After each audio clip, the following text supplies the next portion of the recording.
Good morning guys, karon ubanon ta mo sa school. Ako'y klase alas 9. Pak, transition largo, late na, kaya alas 8 na ni mata, wala na naligo. So karon nagdagan-dagan na jigog maayo no, halata kayo wala na ako ka video sa akong daily chuchu. So karon nagdali ang jud ko na guys. Oh, awara good, naglupad-lupad ng buhok, dugay mo kayong mata, mura mag Disney princess. Hala, nagdagan-dagan na jud ko na guys, dalit na ko kay unsa na oras, mga 2 minutes na lang mag alas 9 na niya. Alas 9 akong klase, 1 hour pa jud niya, malate na pa jud ko. Unsaon na lang, so na akong school, dali na kay ko nakadagan-dagan kay duol ra kong boarding house sa kaghagdan, hinay lalangga, kabisig madagma ka. Pag-abot na ako, pak, disappointed, wa pa man day si ma'am, naghulat pa ko na pinagklase sa classroom. At hulat tagamay, niabot na si ma'am, nakasulod na mi, nagprepare na siya.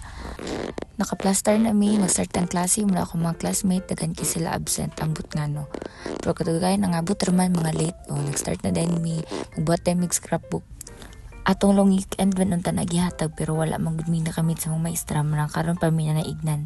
November 22 ang deadline, so nag-discuss ng mi gamay, naminaw ko, kay gignan man mi nga, after sa discussion na mi quiz, nang focus jud kayo para ko no hay nakasabot.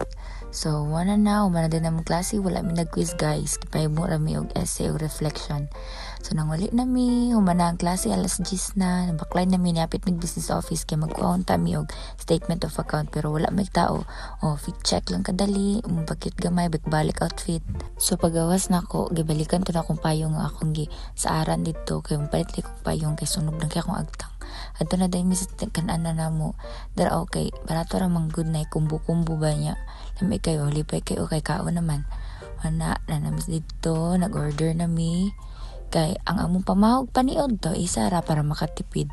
So for 69 peso na kay chicken, na kay lumpia, na kay rice, na kay juice. Medyo suki na gid ko diri guys, gidara pud ko sa akong friend diri. So kana sige akong kauban si Yana, first time po niya ni kaon dara. Then pagkahuman ng pangaon guys, grabe busog jud kay mi, naglisod big baklay guys. Nagreklamo na mi kay ngano busog kay mi. Karon pauli na mi, ya na kay baklay ana. Pauli na mi, manamig kaon, busog na. So si Yana, gibiyan ako niya, ako na lang na isa nagbaklay kay una man siya niabot siyang boarding house. So, happy na kumabot na sa boarding house. Excited na kay kumabot kay laminit kay Mita. So, abot na ko, na ako sa gate. So, 1 hour among klase guys, pero murag na drain dit ko, pak, higda, gikapoy ang bata. So, bye-bye!